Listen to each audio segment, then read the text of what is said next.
ప్రభు అయిన యేసుక్రీస్తు ఘనమైన శ్రేష్టమైన నామములో ప్రియమైన వారారా చేరి వచ్చిన మీ అందరికీ కూడా వందనాలు తెలియపరుస్తున్నాను. ఈ మంచి అవకాశాన్ని పరమ తండ్రి నాకును మనకును అలాగే మన పాలెములో ఉన్న ప్రతి కుటుంబానికి ప్రతి బిడ్డకును ఇస్తున్న ఈ మంచి సదవకాశాన్ని బట్టి సమస్త మహిమ ఘనత ప్రభావములు ఆయనకే కలుగునుగాక. హల్లెలూయా. లేదా వచ్చిన మనందరం కూడా ఆశీర్వదించబడబోయేవారు. ఈ రాత్రి నేను ఆశీర్వదించబడబోతున్నాను అన్న వాళ్ళు ఉంటే ఒకసారి చేతులెత్తండి. వైజుడ హల్లెలూయా. ప్రత్యేకించి మన దేవునికే సమస్త మహిమ కలుగునుగాక. హల్లెలూయా. అలాగే వేదికను అలంకరించిన తోటి దైవజనులకు ప్రత్యేకమైన వందనాలు తెలియపరుస్తున్నాను. ఈ సమయంలో నిజముగా మన ప్రాంతాన్ని దేవుడు ఎంతో ప్రేమిస్తున్నారు. హల్లెలూయా. దైవజనులు పాస్టర్ గారు చెప్పినట్టుగా దేవుడు మరొక్కసారి పురుకొల్పి బలపరిచి దీవించాలన్నదే దేవుని కోరిక. అందుకే ఆయన ఈ రాత్రి ఈ రీతిగా ఏర్పాటు చేశాడు. ముందున్న దినాలలో ఏర్పాటు చేశాడు. ఇంకా భవిష్యత్తులో కూడా ఆయన చిత్తమైతే ఆయన ఏర్పాటు చేయబోతున్నాడు. Praise Lord. హల్లెలూయా. ఈ సమయంలో ఒక వాక్యాన్ని చదివి ఈరోజు వర్తమానంలోకి వెళ్దాం. సమయం కరెక్ట్ గా 8:05 అయింది. 9:05 దేవుని చిత్తమైతే ముగించబడుతుంది, లేదా 10 నిమిషాలకు ముగించబడుతుంది. 9:10 సూటిగా ప్రేమతో మనల్ని దేవుడు ప్రేమించి మాట్లాడబోతున్నాడు. ఒక వాక్యం చదువుకుందాం. ఆ తర్వాత ఈ రోజు దేవుడు మనతో ఏం మాట్లాడబోతున్నాడు అంశాన్ని మనం విందాం. ఆదికాండం 20వ అధ్యాయము. దయచేసి బైబిల్ ఉన్న వారందరూ కూడా చూడండి. 11వ వాక్యాన్ని మనం ధ్యానం చేద్దాం. బైబిల్ ఉన్న వారు చేతులెత్తండి. బైబిల్ లేకుండా దైవ సన్నిధికి రాకూడదు. నువ్వు చదివినా చదవకపోయినా నీ దగ్గర కత్తి ఉండాలి. వాక్యం అనే కత్తిని నువ్వు కలిగి ఉండాలి. ఎందుకంటే నా కార్యం మోయేవాడు ధన్యుడు అంటాడు ఆయన. చాలా మంది సింపుల్ గా సెల్ ఫోన్లు ఎత్తుకొస్తున్నారు. మత్తయి సువార్త 11వ అధ్యాయం 29వ వాక్యంలో ప్రభువు యేసుక్రీస్తు అన్నాడు, మీ మీద నా కాడి ఎత్తుకొని నా ఎద్దుకు వచ్చి నేర్చుకున్నాడు అన్నాడు ఆయన. సెల్ ఫోన్ తెచ్చుకొని నేర్చుకోమని చెప్పలేదు. ఏం చెప్పాడు ఆయన? మీ మీద నా కాడి ఎత్తుకొని నా యొద్ద నేర్చుకొని అన్నాడు ఆయన. హల్లెలూయా. కాడి లేకుండా రావద్దు. ఇక్కడికే కాదు, మందిరానికి వెళ్ళొద్దు, ప్రార్థనకి వెళ్ళొద్దు, కుటుంబ ప్రార్థనకి వెళ్ళొద్దు. ఈరోజు వర్తమానానికి వెళ్దాం. చూడండి, ఆదికాండం 20వ అధ్యాయం 11వ వాక్యాన్ని మనం ధ్యానం చేద్దాం. చూడండి ఆ మాటలు. అబ్రహాము ఈ స్థలమందు దేవుని భయము ఏ మాత్రమును లేదు గనుక నా భార్య నిమిత్తము నన్ను చంపుదరనుకొని చేసి తిని, లేదా చెప్పి తిని. మరొకసారి ఆ మొదట చిన్న భాగాన్ని చదువుదాం. ఈ స్థలమందు అబ్రహాము అంటున్నాడు, ఈ స్థలమందు దేవుని భయం లేదు. మందిరాలు ఉన్నాయి, గొప్ప సేవకులు ఉన్నారు, ప్రతిరోజు ప్రార్థన జరుగుతూ ఉంటుంది. ఏదో ఒక స్థలంలో, ఏదో ఒక ప్రాంతంలో మంచి మంచి దైవజనులు ఉన్నారు, ఆత్మపూర్ణమైన దైవజనులు ఉన్నారు. కానీ ఈ ప్రాంతంలో కూడా ఈ రాత్రి దేవుడు అంటున్నాడు, దేవుని భయం లేదు. హల్లెలూయా. గెరారు అనే ప్రాంతంలో అబ్రహాము అనుకోకుండా తన భార్యని తీసుకొని గెరారు అనే ప్రాంతానికి వెళ్ళాడు. గెరారు దేశంలో భయం లేని ప్రజలని అబ్రహాము ఎరిగి తన భార్యతో అన్నాడు, శారా, నీవు నా చెల్లెలు అని చెప్పు. నేను కూడా అంటాను. చెప్పాలి. నేను కూడా అంటాను, ఆమె నా చెల్లెలని చెప్తాను. నువ్వేం చెప్పాలి? అన్నయ్య అని చెప్పాలి అని ఇద్దరు ఒప్పందం చేసుకొని గెరారు ప్రాంతానికి వెళ్ళారు. ఎందుకు వెళ్ళారు అని అంటే దైవ చిత్తానికి వేరుగా వెళ్ళారు. అక్కడికి వెళ్ళబోయి ఏదో సాధిద్దాము, ఏదో సంపాదిద్దాము అని అనుకొని అబ్రహాము శారాలు ఇలాంటి మాటలు ఇద్దరు చెప్పుకొని ఆ ప్రాంతానికి వెళ్ళారు. ఆ ప్రాంతానికి వెళ్ళిన వెంటనే గెరారు దేశంలో ఉన్న అబీమెలెకు రాజు, ఆ దేశానికి సంబంధించిన రాజు అబీమెలెకు రాజు శారమ్మను చూశాడు. శారమ్మ చాలా సౌందర్యంగా కనపడింది, అందంగా కనపడింది. మనం చదివిన వాక్యములో ఆ స్థలములో ఆ ప్రాంతంలో ఉన్న ప్రజలు దేవుని భయము లేని వారు గనుకనే ఆ రాజు శారమ్మను చూసిన వెంటనే ఏమండి తన ఇంటికి పిలువనంపించుకొని తన ఇంట్లో పెట్టుకున్నాడు. ఎవరినండి? అబ్రహాము భార్యని శారాని ఇంట్లో పెట్టుకున్నాడు. ఎందుకు పెట్టుకున్నాడు చెప్పండి? ఆయన శార అందాన్ని చూసి ఈమె ఎవరండి అని బాగా అడిగి తెలుసుకున్నాడు. ఈమె అబ్రహాం అనే వ్యక్తి మన ప్రాంతానికి వచ్చున్నాడు, అబ్రహాం యొక్క చెల్లెలంట, అబ్రహాం యొక్క చెల్లంట అని గెరారు దేశానికి సంబంధించిన అబీమెలెకు రాజుకు తెలియపరిచారేమో. అబ్రహాము భార్య అనకుండా చెల్లెలని చెప్పింది కాబట్టి ఆమెను తీసుకుని వెళ్లి తన ఇంట్లో పెట్టుకున్నాడు. అబ్రహాము హృదయం పగిలిపోయింది. రాత్రి ఏం జరుగుతుందని పగిలిపోయింది హృదయం. అలా పగిలిపోతున్న సందర్భంలో దేవుడు జోక్యం చేసుకొని ఆ రాత్రి అబీమెలెకు రాజుతో మాట్లాడుతున్నాడు. అబీమెలెకు ఆమె అబ్రహాం యొక్క భార్య, ఆమెను ముట్టావా గతించిపోతావు అని అన్నాడు. వెంటనే అబీమెలెకు జ్వరం కాసింది, హార్ట్ బీట్ పెరిగిపోయింది, భయపడిపోయాడు. ఉదయకాల సమయంలో లేచి అబ్రహామును పిలువనంపించి, అబ్రహమా ఎందుకు ఇలా చేస్తావు? నేనేమి అన్యాయం చేస్తాను నీకు? ఎందుకు ఇలా మాట్లాడావు? చెల్లెలను ఎందుకు చెప్పావు? ఒకవేళ నేను కూడి ఉంటే నేను నా కుటుంబం ఏమైపోయాను అని గుండె బాదులుకొని అబ్రహాము తన్నాడు. అప్పుడు అబ్రహాము ఎందుకు ఇలా చెప్పావు అని అబీమెలెకు రాజు అబ్రహాముతో అంటుంటే, ఇప్పుడు అబ్రహాం అన్న మాట ఏందో తెలుసా? మనం మొట్టమొదటి చదివాం. ఏంటంటే అది ఆదికాండం 20వ అధ్యాయము 11వ వాక్యం. ఇప్పుడు అంటున్నాడు అబ్రహాము అబీమెలెకు రాజుతో, ఈ స్థలమందు దేవుని భయము ఏ మాత్రమును లేదు గనుక నా భార్య నిమిత్తం నన్ను చంపుదరనుకొని చేసి తిని లేదా చెప్పి తిని. హల్లెలూయా. ఆ గెరారు ప్రాంతంలో ఎవరైనా భార్య అందం ఉంటే చాలు భర్తను కలిపేస్తారు, ఆ భార్యని తన భార్యగా చేసుకుంటారు. ఆ భయం అబ్రహాముగా పట్టింది. ఆ ప్రాంతం మంచిది కాదని, దేవుని భయం లేదని అబ్రహాముకు తెలుసు కాబట్టే తన భార్యను చెల్లెలుగా చెప్పమని ఆయన చెప్పాడు. కనుక గెరారు ప్రాంతంలో ఏమి లేదంట,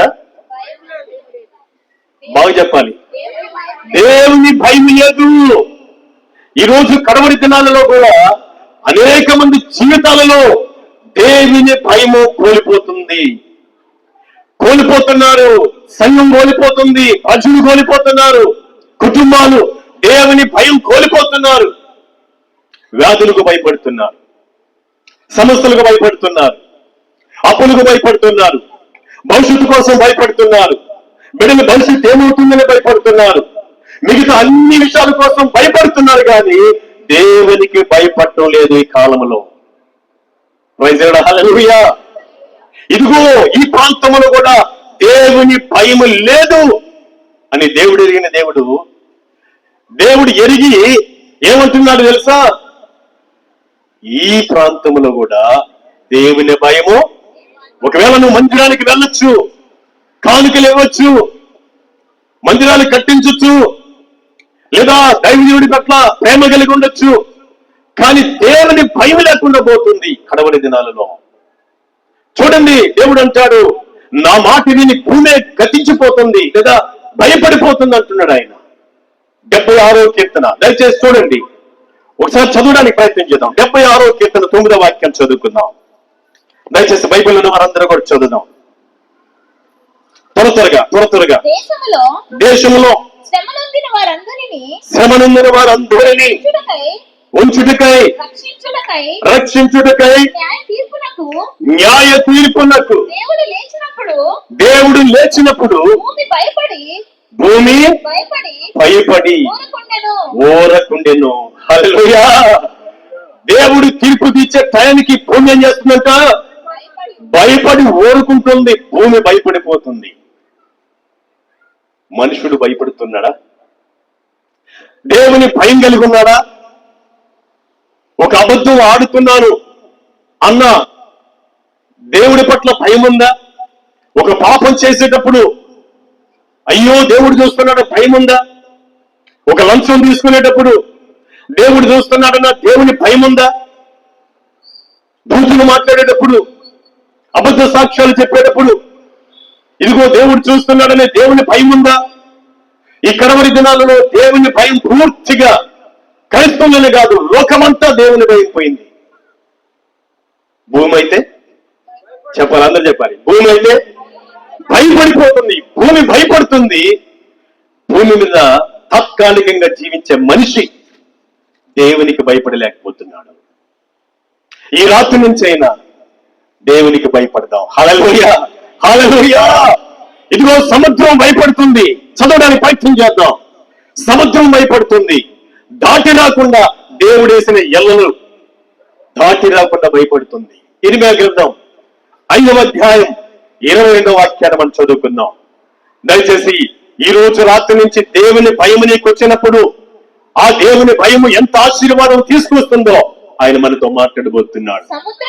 సముద్రము దాటలేకున్నట్లు దాని తరంగములు ఎంత పొర్లినను అవి ప్రబలలేకయు ఎంత ఘోషించినను దానిని దాటలేకయు ఉండినట్లును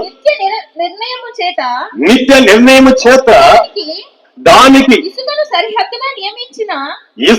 సరిహద్దుగా నియమించిన నాకు మీరు భయపడరా? కొంతమంది చెప్పండి, దేవుని స్తోత్రం. హల్లెలూయా. సముద్రానికి దాటి రాకున్నట్లు ఇసుకను ఏం చేశాడు దేవుడు? సరిహద్దుగా నియమించాడు. అది భయపడి దాటి రావట్లే, కానీ ఒకరోజు దాటి బయటకు వచ్చింది. అనేక సార్లు దాటి బయటకు వచ్చింది. ఎందుకు వచ్చింది తెలుసా? దేవుడే ఆజ్ఞాపించాడు కాబట్టి దాటి బయటకు వచ్చింది. దానంతటా రాలేదు. దానినే సునామీ అంటారు. మనం విన్నాం, ప్రజలు నా మాట వినడం లేదు. సముద్రమా, నువ్వు నా మాట వింటున్నావు, నాకు భయపడుతున్నావు కనుక మాట వినని నా ప్రజలున్నారు, నాకు భయపడిన ప్రజలున్నారు. నువ్వు భయపడుతూ నేను చెప్పినట్టే నువ్వు ఉన్నావు. ఒక్కసారి కదిలి వాళ్ళ మీదకి రా అన్నాడు ఆయన. వచ్చింది, తుడిచిపెట్టుకుని పోయింది చాలా మందిని. అలాగనే కరోనా విషయంలో కూడా చూస్తున్నాం. నా ప్రియ సహోదరి సుధరా, ఇప్పుడు చెప్పండి, దేవునికి భూమి భయపడుతుంది, దేవునికి సముద్రం భయపడుతుంది, కానీ గెరారు దేశంలో దేవుని భయం వారికి లేదు. ఇప్పుడు దేవుని భయము ఈ ప్రాంతంలో గాని మనకు గాని లేదేమో. పరీక్షించుకుందాం. ఈరోజు దేవుడు నీ దగ్గర కోరుకునేది ఏంటో తెలుసా? మన దగ్గర ఏమి కోరుకుంటున్నాడు తెలుసా? శబ్దయంత్రము ద్వారా వింటున్న సహోదరి సోదరుడా, నీవు దేవుని భయం కలిగి ఉండాలని దేవుడు కోరుకుంటున్నాడు. ప్రైజ్ లార్డ్, హల్లెలూయా. చెప్పలేదు కదా ఒకసారి? దేవుని స్తోత్రం. దేవుని భయము కలిగి ఉండు అంటున్నాడు ఆయన. దేవుని భయము కలిగి ఉంటే వచ్చే ఆశీర్వాదాలు కొన్ని చూడబోతున్నాం. దేవుని భయము కలిగిన ముగ్గురు మహాభక్తులు మనం చూడబోతున్నాం. దేవుని భయము కలిగిన ముగ్గురు భక్తులు మనం చూడబోతున్నాం. వారిని చూసే ముందుగా దేవుని భయము కలిగి ఉంటే వచ్చే మేలులు లేదా ఆశీర్వాదాలు ఏంటో ఒకసారి చూద్దాం. దయచేసి 2 కొరింథీ రాసిన పత్రిక 7వ అధ్యాయం 1వ వాక్యాన్ని మనం చదువుకుందాం. చదివిన మాటలు 2 కొరింథీ రాసిన పత్రిక 7వ అధ్యాయం 1వ వాక్యాన్ని మనం చదువుకుందాం. ప్రియులారా, మనకు ఈ వాగ్దానములు ఉన్నవి గనుక దేవుని భయముతో చూడండి, దేవుని భయముతో పరిశుద్ధతను సంపూర్తి చేసుకొనుచు శరీరమునకును ఆత్మకును కలిగిన సమస్త కల్మషము నుండి మనలను పవిత్రులుగా చేసుకుందాము. చెప్పండి, దేవుని స్తోత్రం. హల్లెలూయా. పరిశుద్ధ జీవితం. ఏమండి, దేవుని భయమును కలిగి ఉంటేనంట శరీరానికి ఆత్మకు కలిగిన కల్మషాన్ని కడుక్కొని పరిశుద్ధంగా ఉండగలమంట. హల్లెలూయా. దేవుని భయం లేకపోతే ఆత్మకును శరీరానికి కలిగిన కల్మషాన్ని నువ్వు కడుక్కోలేవు, పరిశుద్ధంగా ఉండలేవు. నంబర్ 1 బ్లెస్సింగ్ ఏంటంట? దేవుని భయము కలిగి ఉంటే ఈ శరీరానికి ఈ ఆత్మకు కలిగిన కల్మషాన్ని ఏం చేస్తామంట? కడుగుకొని పరిశుద్ధంగా ఉంటాము. అది దేవుని భయం లేకపోతే ప్రతిరోజు కల్మషాన్ని పెంచుకుంటాం. దేవుని భయం లేకపోతే పాపాన్ని జుర్రుకుంటాం. దేవుని భయం లేకపోతే ప్రతి దినము పాపంలో మునిగి తేలుతాం. అదే దేవుని భయము మనం కలిగి ఉంటే చెప్పండి, ఈ శరీరానికి ఈ ఆత్మకు కలిగిన కల్మషాన్ని కడుక్కొని పరిశుద్ధంగా మనము ఉంటాము. హల్లెలూయా, హల్లెలూయా. చూడండి, ఇంకా మనం గమనించినట్లయితే ఈ దేవుని భయము మనకు పరిశుద్ధతను కలిగించడమే కాకుండా ఈ దేవుని భయము మనకు అంటుకున్న మురికిని దూరంగా పడేస్తుందంట. ప్రైజ్ లార్డ్, హల్లెలూయా. చదువుల మాటలు కూడా సామెతల గ్రంథం 16వ అధ్యాయము 6వ వాక్యాన్ని ధ్యానం చేసినట్లయితే అద్భుతమైన మాట ఉంటుంది. అక్కడ చదువుదాం సహోదరి సోదరుడా. కృపా సత్యము వలన దోషమునకు ప్రాయశ్చిత్తము కలుగును, యెహోవా యందు భయభక్తులు కలిగి ఉండుట వలన చేసిన చెడుతనము నుండి మనుషులు చెడుతనము నుండి తొలగిపోవుదురు. దేవుని భయము నీకుంటే చెడుతనము నుండి తొలగిపోయి ఆత్మకును శరీరానికి కలిగిన కల్మషాన్ని తీసివేసుకొని పరిశుద్ధులుగా మనం జీవించగలము. హల్లెలూయా, హల్లెలూయా. నా ప్రియ సహోదరి సహోదరుడా, నీకు మేలు కలగాలంటే మొట్టమొదటిగా నీవు దేవునికి భయపడితే శరీరానికి ఆత్మకు కలిగిన కల్మషాన్ని కడుక్కుంటావు. ఎప్పుడు అలా కడుక్కుంటావో అనేక మేలులు చూస్తావు. దేవుని స్తోత్రం. హల్లెలూయా, హల్లెలూయా. చదువుదా మాటలు ఎప్పుడు కడుక్కుంటావో అనగా దేవుని భయం చేత శరీర కల్మషాన్ని కడుక్కుంటావు, ఆత్మ కల్మషాన్ని కడుక్కుంటావు, పరిశుద్ధంగా జీవిస్తావు. ఈ పరిశుద్ధంగా జీవించడం వలన, పాపము లేని జీవించడం వలన ఎన్నో మేలులు పొందుతావు. హల్లెలూయా, హల్లెలూయా. చాలా మంది కొంతమంది దైవజనులు ఉన్నారు, రండి స్పాన్సర్ చేయండి దీవించబడతారని చెప్తూ ఉంటారు. నో, అది కరెక్ట్ కాదు. స్పాన్సర్ చేస్తే దీవించబడరు. నీ జీవితంలో నీకున్న కల్మషాన్ని కడుక్కోవాలి. కడుక్కోవాలంటే చెప్పాలి కడుక్కోవాలంటే దేవుని భయం నీకున్నప్పుడు ప్రతిరోజు వాక్యము చదువుతూ, ప్రార్థన చేస్తూ, సంఘ కూడికలకి వెళుతూ, దేవుని మందిరానికి వెళుతూ జీవితాన్ని కడుక్కుంటావు. హల్లెలూయా. చూడండి, ఇర్మీయా గ్రంథం 5వ అధ్యాయం 25వ వాక్యాన్ని మనం చదువుకుందాం. ఇర్మీయా గ్రంథం 5వ అధ్యాయము 25వ వాక్యం చదువుదాం. మీ దోషమును వాటి క్రమమును తప్పించును, మీకు మేలు కలగకుండుటకు మీ పాపములే కారణము. ఏమండి, స్పాన్సర్ చేయకుండా పోవడమా కారణము? మేలు కలగకపోవడానికి కారణమేని చెప్పండి. స్పాన్సర్ చేయాలి, పరిచయం చేయాలి, బుద్ధిని మార్చుకో. ఏమండి, కల్మషం తొలగించుకో. దేవునికి భయపడి కానుక సమర్పించు, దేవుడు ఇష్టపడతాడు. దేవుడికి భయపడి స్పాన్సర్ చేయి, దేవుడు నిన్ను ఇష్టపడి తీరుస్తాను. భయంకరమైన పాపంలో జీవిస్తూ, దేవుడికి ఇష్టమైన బతుకుతూ స్పాన్సర్ చేస్తే దీవించబడతావా? ఎన్నటికీ నీకు జరగదు. అది జరగని పని. సహోదరి సోదరుడా, ఇక సమయంలో జాగ్రత్తగా మాటలేను. ఎందుకు మేలు కలగటం లేదంట మనకు రాయబడింది. ఇర్మీయా ప్రవక్త ద్వారా దేవుడు చెప్తున్నాడు, ఇశ్రాయేలు ప్రజలకి రాత్రి మనతో కూడా దేవుడు చెప్తున్నాడు, మన పాపములే. ఈ పాపాలు తొలగిపోవాలంటే మనకే ఉండాలి? దేవుని భయం ఉండాలి. దేవుని భయం ఎలా వస్తుంది? దేవుని భయం ఎలా వస్తుంది? ఎలా వస్తుంది తెలుసా? ప్రతిరోజు నువ్వు వాక్యాన్ని చదువుతున్నప్పుడు, ప్రతిరోజు వాక్యాన్ని విన్నప్పుడు, ప్రతిరోజు దైవ సన్నిధిలో ప్రార్థన చేస్తున్నప్పుడు ఆ దేవుని భయం నీలోనికి వస్తుంది. హల్లెలూయా, హల్లెలూయా. ఇప్పుడు ఆ భయం నీకు వస్తుందో ఆత్మకు కలిగిన, శరీరానికి కలిగిన కల్మషాన్ని కడుక్కుంటావు, తొలగించుకుంటావు, విసర్జిస్తావు. తద్వారా మేలులు పొందుతావు. Praise Lord. లేదా ఆ పాపములను మునిగి చనిపోతావు. ఒకరోజు ఒక వేటగాడు తను తుపాకీ ఎత్తుకొని వేటకి బయలుదేరాడంట. వెళ్ళాడు. ఎక్కడ కూడా ఆ అడవిలో ఎలాంటి జంతువు కనపడలేదండి. నిరుత్సాహం అయిపోయి అలా ముందుకు పోతుండగా ఒక తేనె పెట్టి కనపడింది.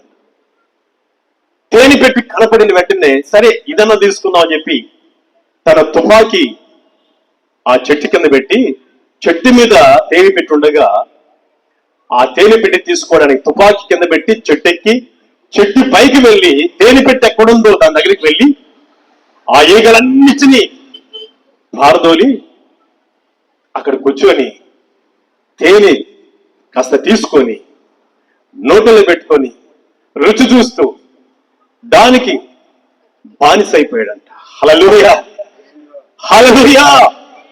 అలా బానిసే టైంలో అదే వేలో ఆ చెట్టు కిందనే ఒక పులి వస్తుందంట.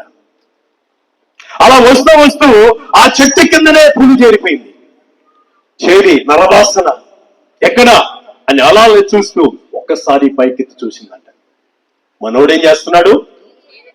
తేనె జుర్రుకుంటున్నాడు. దిగి రావడానికి ఇష్టం లేక జుర్రుకుంటుండగా ఈ లోపల పులి వచ్చేసింది. పులిలా చూసింది, ఒకసారి గాండ్రు ఇచ్చింది.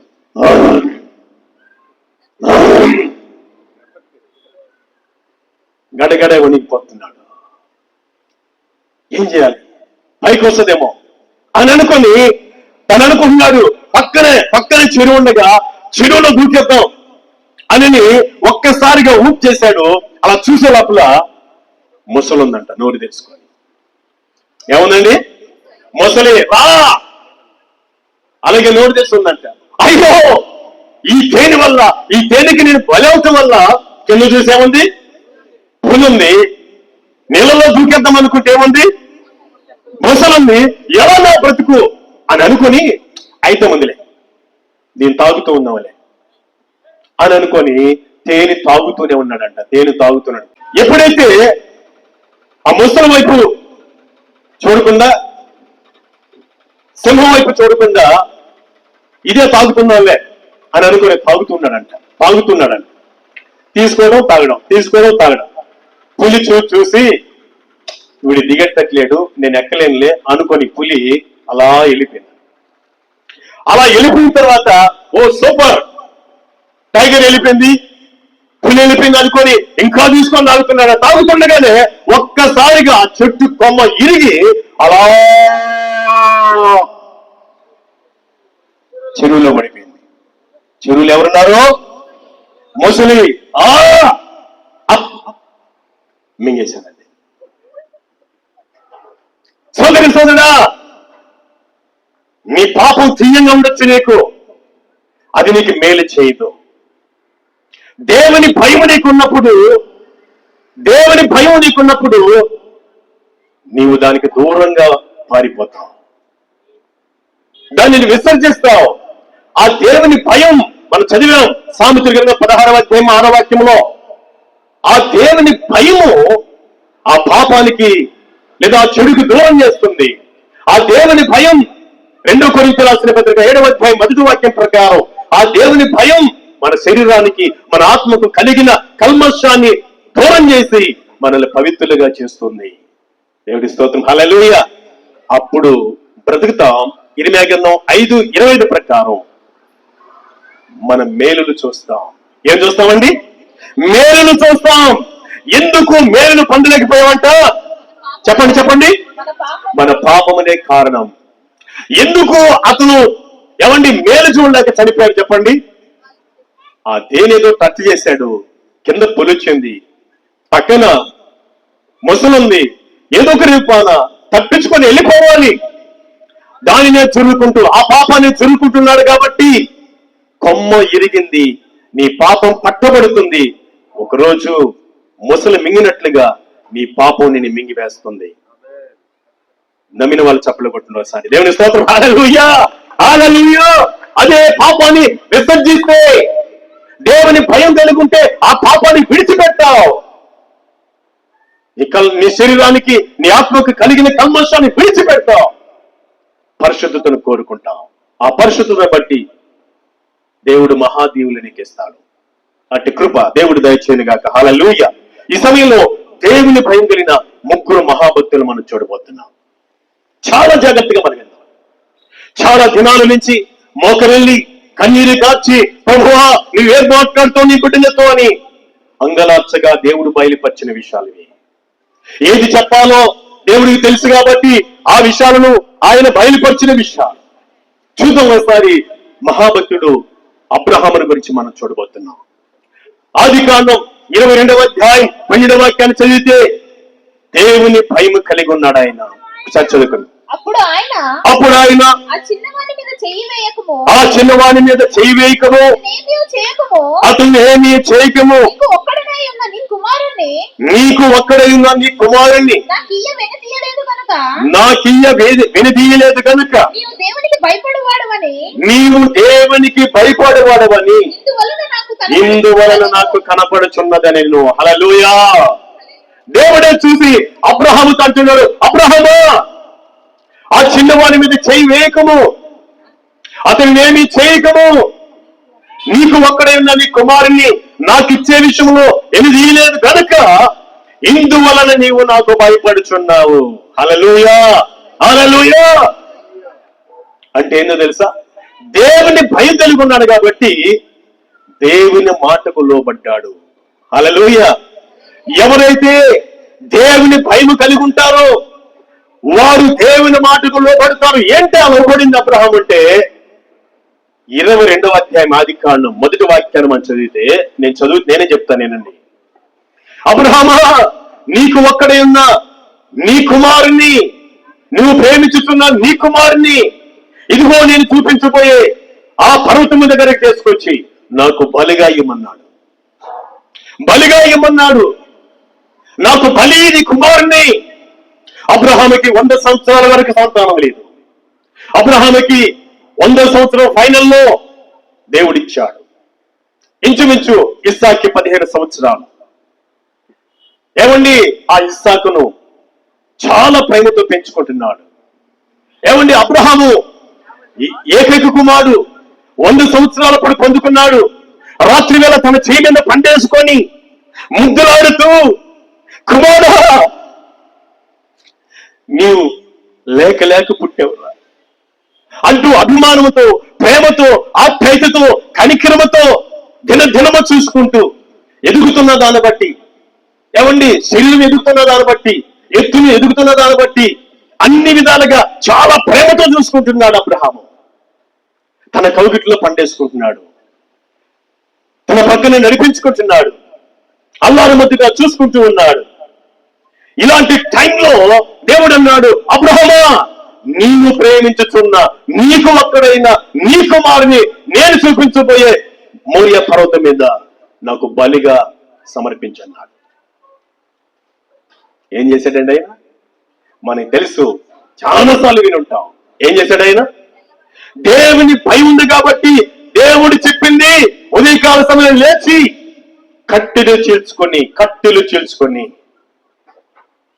కత్తి తీసుకొని, గాడిదలు తీసుకొని, పనివాళ్ళని తీసుకొని, నిప్పు తీసుకొని, కుమారుని తీసుకొని ఇంచుమించు 3 దినాలు ప్రయాణం చేసి మోరియా పర్వతం దగ్గరికి వెళ్ళి తన పని వాళ్ళు తట్టున్నాడు, మీరు ఇక్కడే ఉండండి, నేను నా కుమారుడు వెళ్ళి దేవునికి బలిచ్చి మళ్ళీ తిరిగి వస్తామంటున్నాడు. దేవుని స్తోత్రం, హల్లెలూయా. ఇదంతా మనకి స్టోరీ తెలుసు. తీసుకెళ్లాడు, కాళ్ళు చేతులు 2 కట్టేశాడు, బలిపీఠం కట్టాడు, కట్టెలు వేర్చాడు, కట్టెల మీద ఏం చేశాడండి? ఇస్సాకును పండేశాడు, కాళ్ళు చేతులు కట్టి పండేశాడు. ఇక బలివ్వడానికి చేతికి కత్తి తీసుకున్నాడు, కత్తి ఎత్తల కత్తి చేతికి తీసుకున్నాడు. ఇక అబ్రహాము ఏమాత్రం ఆలస్యం చేయక బలిగా నరికేస్తాడేమోనని దేవుడు మాట్లాడుతున్న మాట 12వ వాక్యం ఇప్పుడు చదువుకున్నాం. యెహోవా దూత పరలోకము నుండి అబ్రహామా అబ్రహామా అని అతన్ని పిలిచెను. అందుకతడు చిత్తము ప్రభువా నేను. అప్పుడు ఆయన ఆ చిన్నవాడి మీద చేయి వేయకము, అతను నేమీ చేయకము, నీకు ఒక్కడే ఉన్న నీ కుమారుని నాకు వినదీయలేదు కనుక నీవు దేవునికి భయపడవాడవని ఇందువలన అనగన్న మాట విని నీ కుమారుని నాకు ఇచ్చడం వలన నీవు నాకు భయపడుచున్నావని నేను ఎరుగుదును. హల్లెలూయా, హల్లెలూయా. ఈరోజు రాత్రి అబ్రహాము దేవునికి భయపడిన వాడని మనం విన్నాం. ఆ భయపడటం వలన ఆయనకు వచ్చిన ఆశీర్వాదం ఏంటి?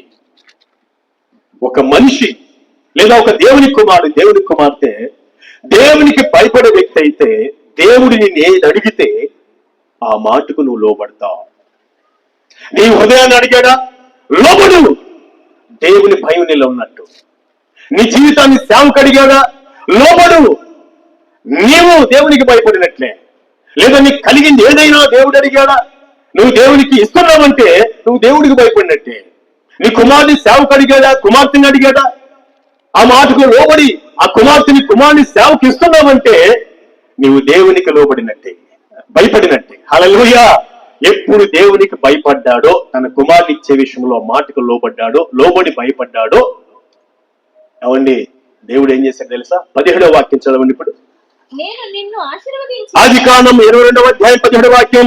నేను నిన్ను ఆశీర్వదించి ఆకాశ నక్షత్రము వలెను సముద్ర తీరమందలి ఇసుక వలెను నీ సంతానము నిశ్చయముగా విస్తరింప చేసేదను. కొంతమంది చెప్పండి దేవుని స్తోత్రం, హల్లెలూయా. ఎప్పుడైతే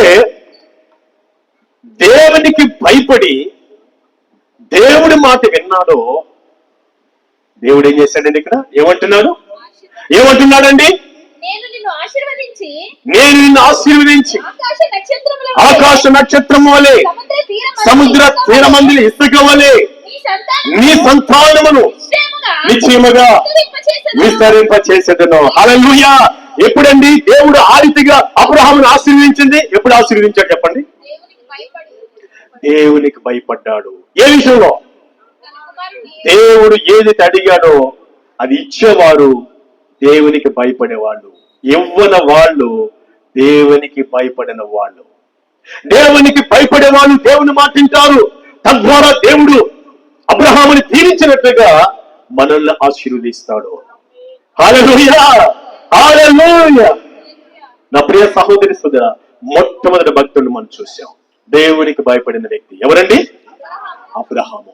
ఇదిగో అదే మాట అబ్రహాము గతించి దేవుడి కాడికి ఆశీర్వాదంతో నిండు వృద్ధాప్యంతో వెళ్ళిపోయిన తర్వాత ఒకసారి మనం చూసినట్లయితే ఆదికాండం 24వ అధ్యాయం మొదటి వాక్యం చూడండి.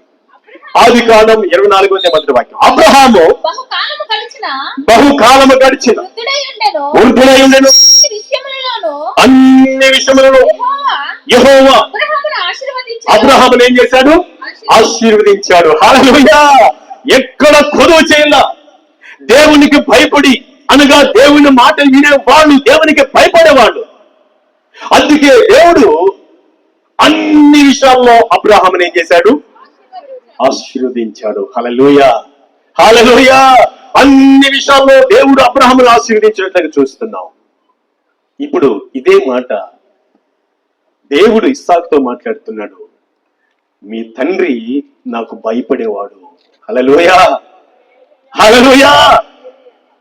ఈరోజు ఆ మాటలు మనం చూద్దాం. దయచేసి చూడండి, ఆ మాటలు చదవడానికి ప్రయత్నం చేద్దాం. ఆదికాండం 26వ అధ్యాయం 5వ వాక్యాన్ని మనం చదువుకుందాం. ఏలనగా అబ్రహాము నా మాట విని నేను విధించిన దానిని, నా ఆజ్ఞలను, నా కట్టడలను, నా నియమములను గైకొనని చెప్పాను. ఎవరితో చెప్పాడు దేవుడు? ఇస్సాకు కుమార్తో చెప్తున్నాడు. ఓ ఇస్సాకు, మీ నాన్నగారు నా మాట వినేవాడు, నాకు భయపడేవాడు.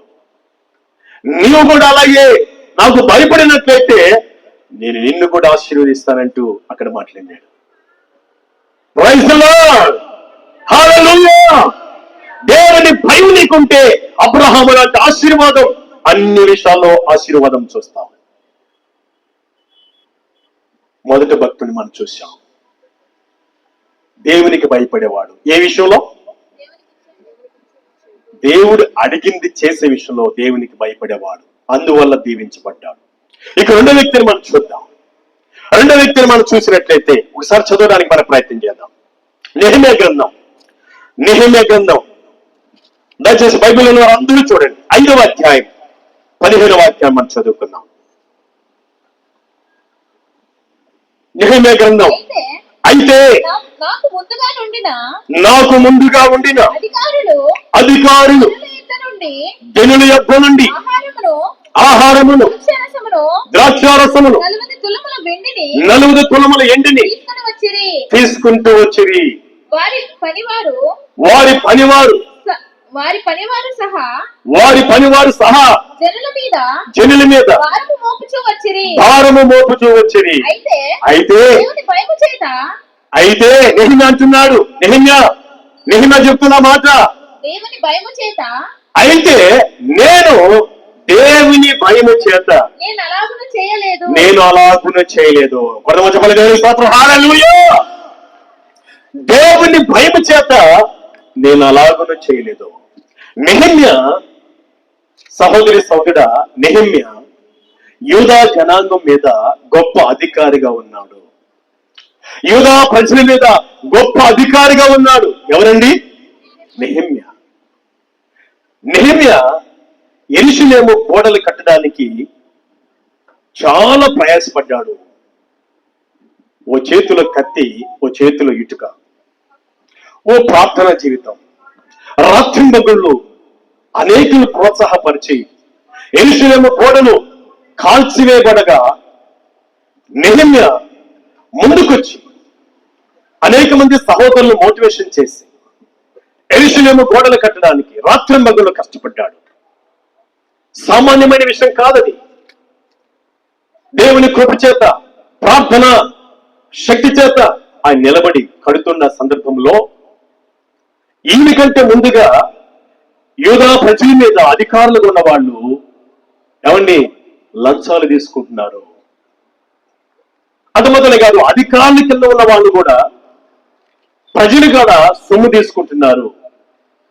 అనేక రకాలుగా మోసం చేస్తూ ప్రజల్ని బాధ పెడుతూ వారి కష్టార్జితాన్ని దోచుకుంటున్నారు. కానీ నెహెమ్యా అంటున్నాడు, ఇదిగో నేనైతే దేవునికి భయపడి అలా నేనెప్పుడూ చేయలేదు. హల్లెలూయా, హల్లెలూయా. సహోదరి సోదరా, వాక్యం ఇచ్చిన వారులారా, నీవు దేవుని కుమారుడివి, దేవుని కుమార్తెవి. ఎక్కడ కూడా నువ్వు లంచం తీసుకోకు, ఎక్కడ కూడా పొరుగు వాని సొమ్ము ఆశించకు. ఈ లంచం తీసుకుని వారు పొరుగు వాని సొమ్మును ఆశించిన వారు ఎవరు తెలుసా? ఎవరండి? దేవుని భయం కలిగిన వారు. హల్లెలూయా. అందుకే నెహెమ్యా అన్నాడు, ఒక్కసారి ఆ మాట చదివి ముందుకెళ్దాం. చదువు. అయితే నాకు ముందుగా ఉండిన అధికారం జనుల యొద్ద నుండి ఆహారము, ద్రాక్షారసము, 40 తులముల ఎండిని తీసుకొనుచూ వచ్చిరి. వారి పనివారు సహా జనుల మీద భారము మోపుచూ వచ్చిరి. అయితే చూడండి ఏమంటాడు ఆయన, అయితే దేవుని భయము చేత నేను అలాగున చేయదు. హల్లెలూయా, హల్లెలూయా. ఒక దేవుని కుమారుడుగా పొరుగు వారి సొమ్మును లంచగొండితనం మనం కలిగి ఉండకూడదు. ఇలా కలిగి ఉన్న వారు ఎవరు తెలుసా? దేవుని భయం లేని వారు. ఎప్పటికైనా నువ్వు బయటపడతావు. ఎప్పటికైనా నువ్వు సంపాదించిన ఆ రీతిలో సొమ్ము నీకు దక్కకుండా దేవుడు తొలగిస్తాడు. దేవుడు ఆశీర్వాదం పొందాలంటే, దేవుడు దీవెనలు పొందాలంటే ఎవరి సొమ్ము ఆశించొద్దు, దేవుని భయం కలిగి. ఎవరి దగ్గర లంచం తీసుకోవద్దు, దేవుని భయం కలిగి. ఒకసారి ఆ మాట ఇంకా స్పష్టంగా మనం చదివినట్లయితే 14 వాక్యం చదువుకుందాం. నెహెమ్యా గ్రంథం 5వ అధ్యాయం 14వ వాక్యం మనం చదువుదాం. మరియు నేను యూదా దేశంలో వారికి అధికారిగా నియమింపబడిన కాలము మొదలుకొని, యూదా దేశంలో వారికి నేను అధికారిగా నియమింపబడిన కాలము మొదలుకొని, అనగా అర్తహషస్తు రాజు ఏలుబడి యందు 20 సంవత్సరములు మొదలుకొని 32 సంవత్సరముల వరకు 12 సంవత్సరములు అధికారికి రావాల్సిన సొమ్మును నేను గాని నా బంధువులు గాని తీసుకొనలేదు. దేవుని స్తోత్రం, హల్లెలూయా. ఒక అధికారిగా ఉండి కూడా 12 సంవత్సరాలు ఎవరి దగ్గర నేను సొమ్ము తీసుకోలేదు. ఎందుకు తీసుకోలేదు చెప్పండి? దేవుని భయం ఆయనలో ఉంది. హల్లెలూయా, హల్లెలూయా. అందుకే దేవుడు ఆయనకు తోడుగా ఉన్నాడు. దేవుని శక్తి ఆయన మీద ఉంది. సంబలుకు తోబైన శత్రువులు దేవుని యొక్క మందిర ప్రహరీ గోడలు కట్టనికుండా చాలా హేళన చేశారు. ఇదిగో నెహెమ్యా కట్టే ప్రహరీ గోడ నక్క ఎక్కి దూకితే ఆ ప్రహరీ గోడ పడిపోతుందని హేళన చేశారు. ఎప్పుడైతే దేవునికి భయపడి ఎవరి దగ్గర పైసా తీసుకోకుండా, లంచం తీసుకోకుండా 12 సంవత్సరాలు అధికారిగా ఉన్నప్పటికీ కూడా ఆయన అలాంటి లంచగొండితనం లేదు కాబట్టి దేవుడు ఆయన చూశాడు. హల్లెలూయా, హల్లెలూయా, హల్లెలూయా. ఇదిగో దేవా, నీ మేలులతోనే నింపునైనా అని చిన్న ప్రార్థన చేస్తున్నాడు. మేలులతో ఆయన నింపినాడు. దేవుడి స్తోత్రం, హల్లెలూయా, హల్లెలూయా. ఒకసారి అదే నెహెమ్యా గ్రంథం 5వ అధ్యాయం 19వ వాక్యాన్ని మనం చదువుకుందాం. నా దేవా, ఈ జనులకు నేను చేసిన సకలమైన ఉపకారములను బట్టి నాకు మేలు కలిగినట్లుగా నన్ను దృష్టించము. ఏమంటున్నాడండి?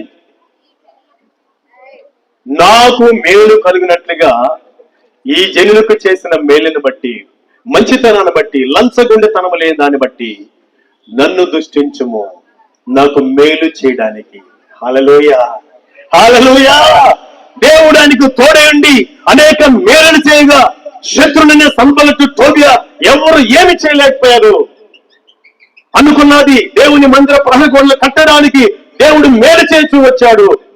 52 రోజుల్లో ఇంచుమించు 2 నెలల కాకమునిపే యెరూషలేము యొక్క ప్రాకారం యొక్క గోడలు అద్భుతంగా కట్టాడు. చదవడానికి మాటలు ప్రయత్నం చేద్దాం. అదే నెహెమ్యా గ్రంథం 6వ అధ్యాయం 15వ వాక్యాన్ని మనం చదువుకుందాం. ఈ ప్రకారము మేలులు, ఈ ప్రకారము ఏలుల మాసము 25వ దినమందు, అనగా 52 దినములకు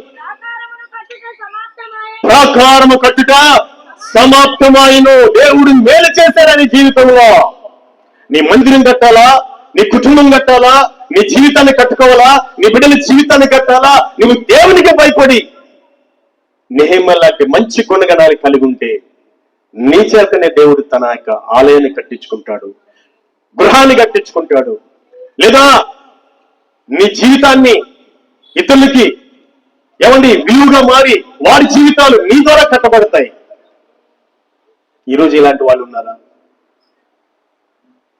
లంచగొండితనము లేని వారిని, పుల్వాలు సొమ్ము ఆశించిన వారిని దేవుడు దృష్టిస్తాడు. అట్టివారు దేవుని ఎదుట భయము కలిగిన వాళ్ళు కాబట్టి దేవుడు వారి పట్ల మహాకృప చూపుతాడు. హల్లెలూయా. వారి ద్వారా గొప్ప కార్యాలు దేవుడు జరిగిస్తాడు. 52 రోజుల్లో శత్రు సమూహం మధ్యలో రాత్రి వేళ పగలు ఓ చేతిలో ఇటుక, ఓ చేతిలో కత్తి, ప్రార్థన జీవితం కలిగి నెహెమ్యా అద్భుతంగా 52 రోజుల్లో దేవుని యొక్క మందిర ప్రహర గోడలు కట్టాడు. ఎంత గొప్ప మేలు దేవుడు జరిగించాడు. సమస్త మహిమ ఘనత ఆయనకే కలుగును గాక. హల్లెలూయా, హల్లెలూయా. ఓ బిల్డర్ ఒక ఓనర్ దగ్గర ఒక బిల్డర్ గా ఉండి మంచిగా బిల్డింగ్లు కడుతున్నాడు, చాలా మంచి కడుతున్నాడు. ఇంచుమించు 30 సంవత్సరాల బిల్డరు ఒక యజమానుడి కాడ ఉండి చాలా చాలా బిల్డింగ్లు కట్టాడు. కట్టి చివరికి అన్నాడు, ఆ బిల్డర్ ఏమన్నాడంటే, అయ్యగారు, నా జీవితంలో చాలా చాలా బిల్డింగ్లు కట్టాను మీ కొరకు. చివరిగా నా శరీరం బలహీనపడిపోతుంది, నేను అలసిపోతున్నాను, నేను ఇలాంటి పని చేయలేకపోతున్నాను బిల్డరు యజమానుడితో చెప్పాడు. నేను మానేయాలనుకుంటున్నాను అన్నాడు. ఆ యజమాని అంటున్నాడు, ఏమన్నాడు తెలుసా? ఇదిగో దయచేసి ఇట్రా. ఎక్కడికి వెళ్తున్నావు? ఇట్రా అన్నాడు. వెంటనే అంటున్నాడు,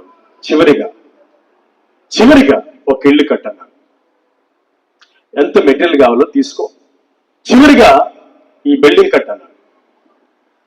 బిల్డరు, ఇంతకాలం కట్టాను కదా, నన్ను వదిలేటట్లేడు అని అనుకొని మనసులో చాలా బాధపడుతూ, మనసులో కష్టపడుతూ, యజమానుడు చాలా మంచి మెటీరియల్ ఇస్తే ఆ బిల్డర్ ఇసుకుపోయి తన జీవితంలో ఆ లాస్ట్ కట్టే బిల్డింగ్ ని నాచరకంగా, విలువ లేకుండా, తక్కువ క్వాలిటీతో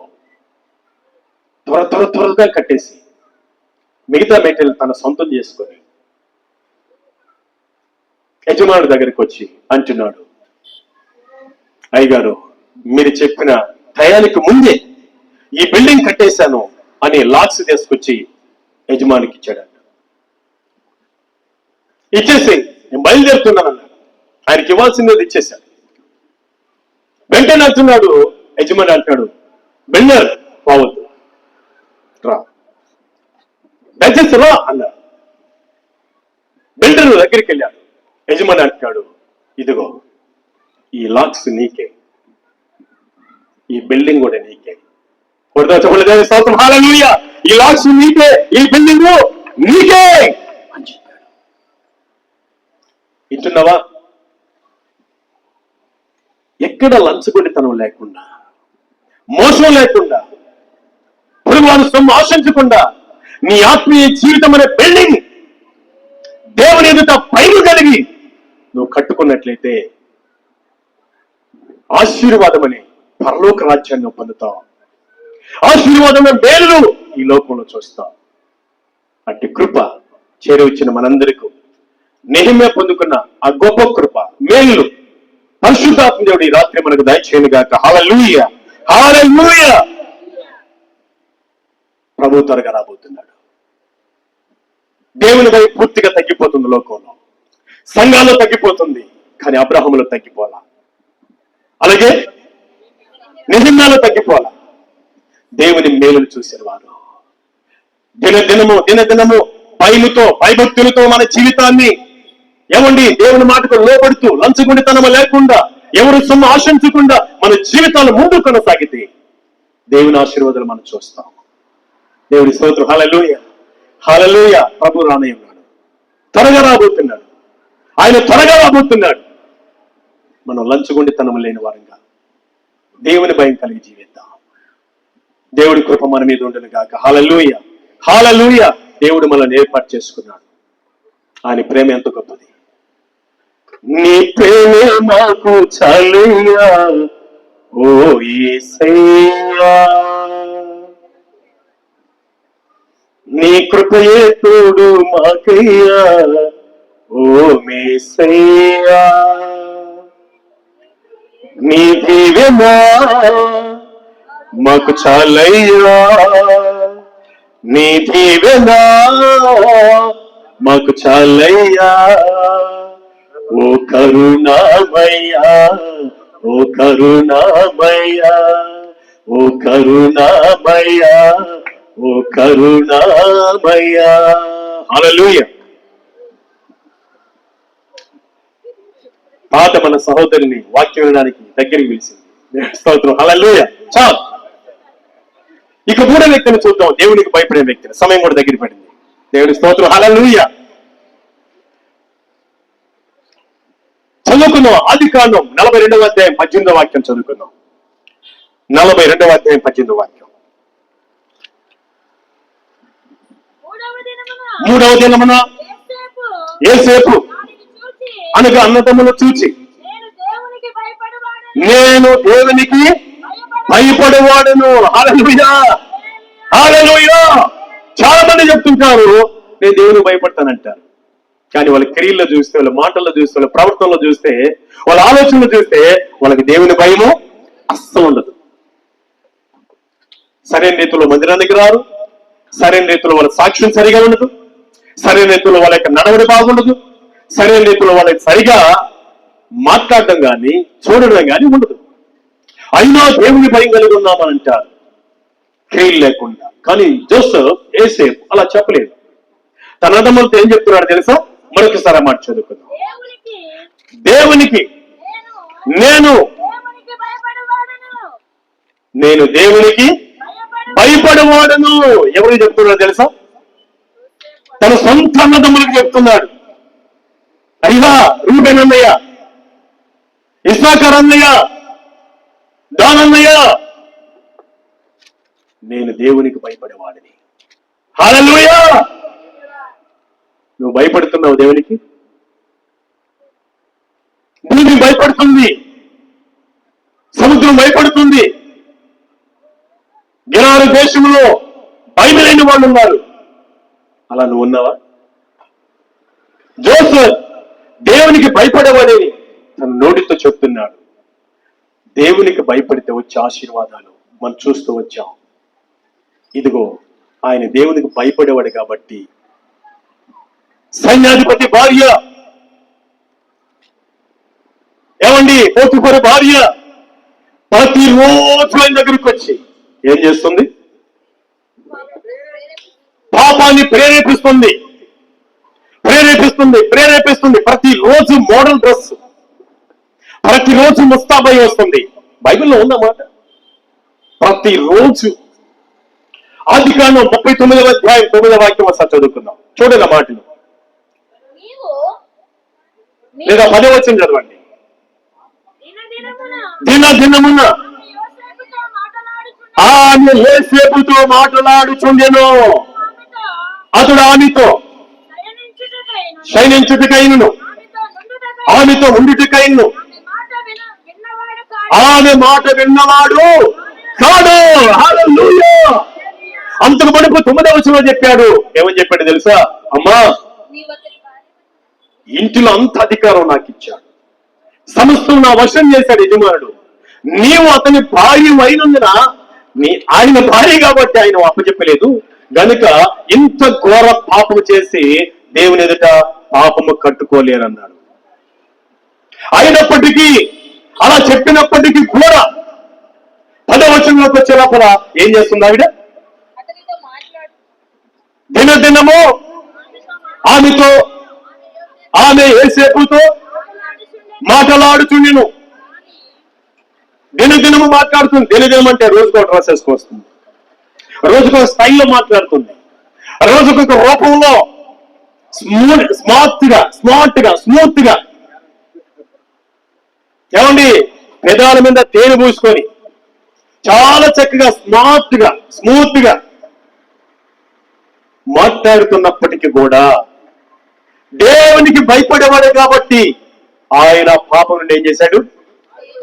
ఆ రాయబడి ఉంది, ఒకనొక రోజు మాట్లాడుతుంటే అసలు జవాబు చెప్పలే వేసే చూసింది నేనేంది మాట్లాడేది? నా ఇంట్లో నువ్వు ఉన్నావు, నా ఇంట్లో పని చేస్తున్నావు, నా కింద ఉన్నావు, నేను నిన్ను ప్రతివాది ఏంటి అనుకొని ఆయన పని మీద ఒక్కసారి ఇంట్లోకి వెళ్ళాడు.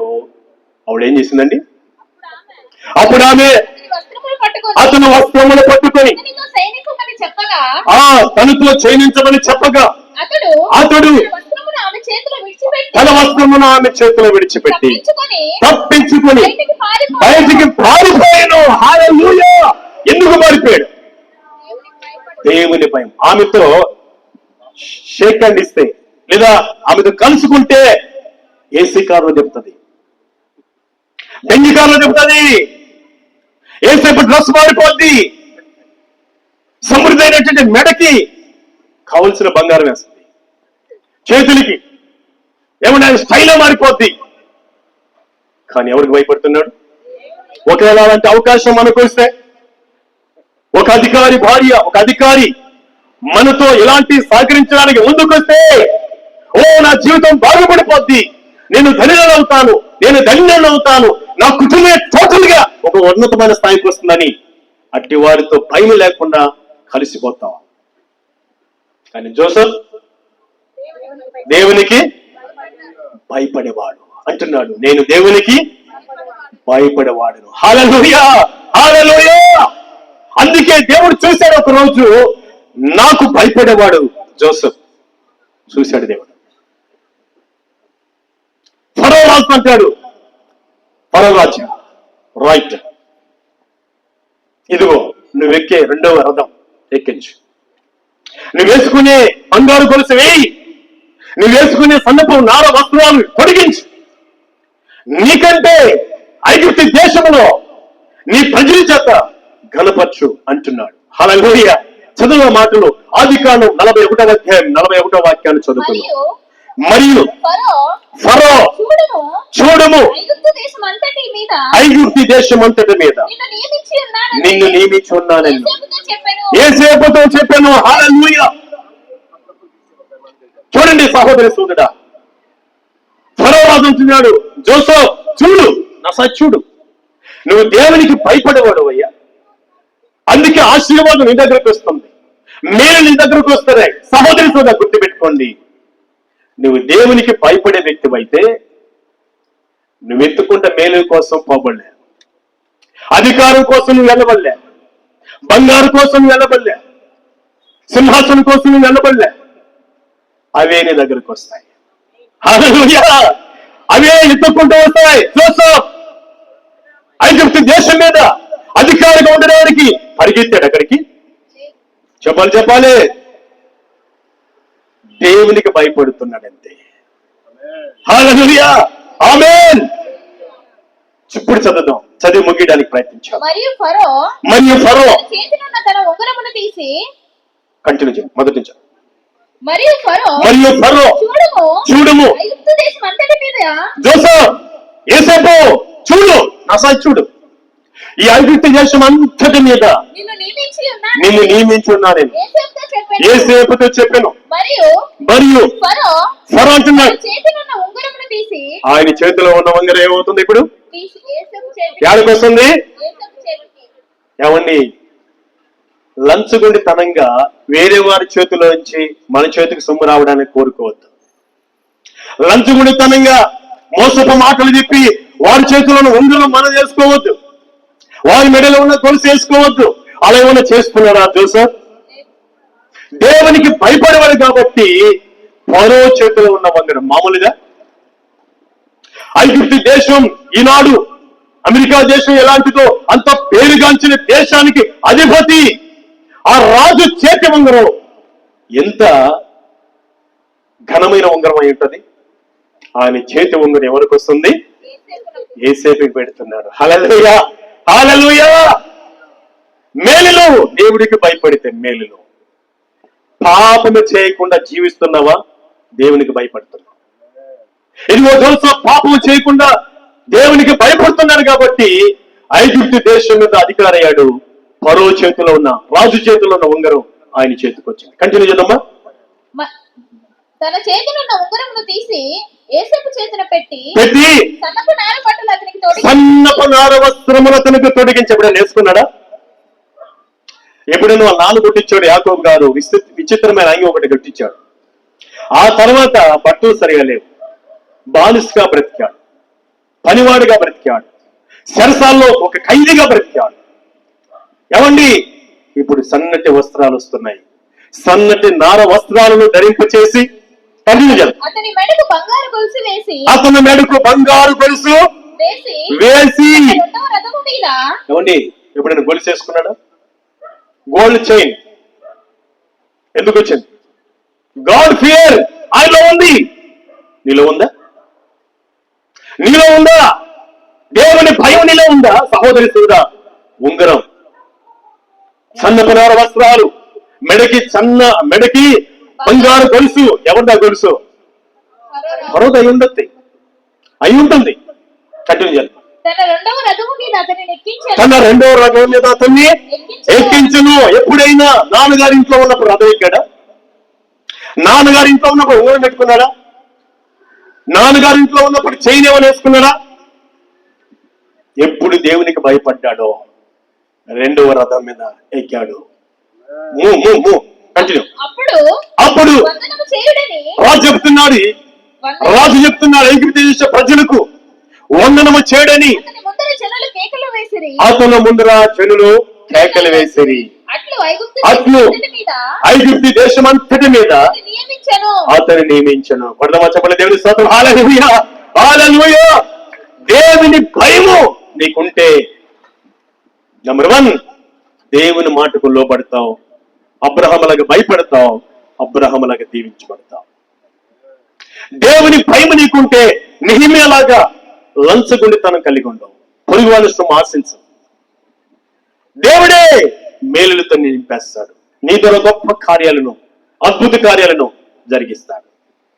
ఇదిగో జోసెఫ్ దేవునికి భయపడేవాడు కాబట్టి దేవుడే అధికారాన్ని చేశాడు. దేవుడే బంగారాన్ని ఇచ్చాడు. దేవుడే విలువైన వస్త్రాలు ఇచ్చాడు.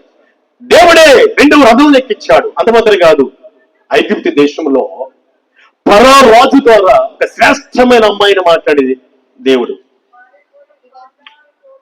అసనెతు అనే ఒక శ్రేష్టమైన అందమైన అమ్మాయిని మాట్లాడి జోసెఫ్ కి ఐగుప్తు దేశంలో ఉన్నతమైన స్థాయిలో, రాజు స్థాయిలో వివాహం చేశాడు. హల్లెలూయా, హల్లెలూయా. నీవు దేవునికి భయపడు, నీ వివాహం ఉన్నతమైన స్థాయిలో జరుగుతుంది. ఎవరు కని విని ఎరుగని రీతిలో ఉన్నతంగా మన పిల్లలకి వివాహాలు జరుగుతాయి. God bless you. హల్లెలూయా, హల్లెలూయా. కానీ ఈరోజు గెరారు దేశంలో ఏమండి ఏమి లేదు, భయం లేదు. మన పాలెంలో ఒకవేళ దేవుని భయం లేకపోతే ఈ రోజు నుంచి దేవుడు మనతో మాట్లాడాడు. హల్లెలూయా. దేవుని భయం కలిగి జీవించు. ఆత్మకును శరీరానికి కలిగిన కల్మషం కడుక్కుంటావు. తద్వారా దేవునికి భయపడి అబ్రహాములాగా దేవుడి మాట వింటావు. నెహెమ్యాలాగా లంచగొండితనం లేకుండా, పొరుగువాని సొమ్ము ఆశించకుండా భయం కలిగి ఉంటావు. ఇదిగో జోసెఫ్ పొరుగువాని భార్యను ఆశించకుండా భయం కలిగి ఉన్నాడు. ఇదిగో వారందరూ కూడా చాలా శ్రేష్టమైన మేలుతో నింపబడ్డారు. ఆ ప్రకారం పరిశుద్ధాత్మ దేవుడు మనందరికీ దేవుని భయము ఆయనే కలిగజేసి, అలాగే నీవు కూడా దేవుని భయం కలిగి ఇలాంటి ఆశీర్వాదాలు పొందుకుంటూ ప్రభు ఏ క్షణంలో వచ్చినా, ఏ గడిలో వచ్చినా ఆయన రాజ్యంలో మనము పాలు పొందుదాం.